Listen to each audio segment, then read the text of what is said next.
Oli, te saluda Alexandra, Ocurrencias Amazónicas.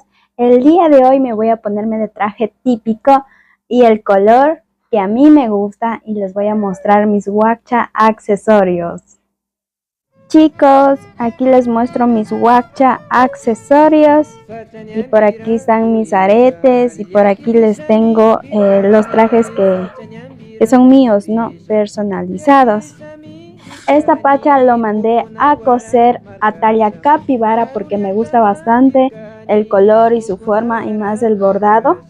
Entonces me salió como unos 28, me gusta bastante la tela, no sale el color.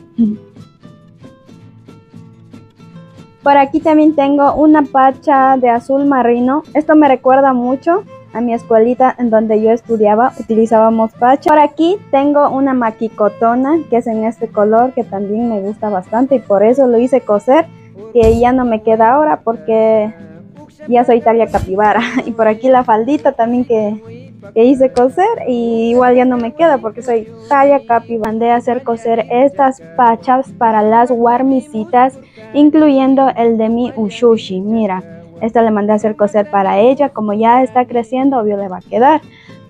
Entonces miren chicos, tengo para la semana, lunes, martes, miércoles, jueves y viernes.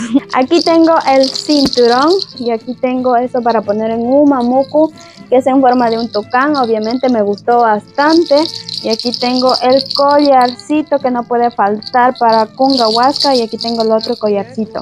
Estas artesanías lo adquirí en Artesanías Patti, aquí en la parroquia de Cotundo. Me gustaron bastante, son semillas de nuestra zona, de los árboles amazónicos, de las plantas amazónicas.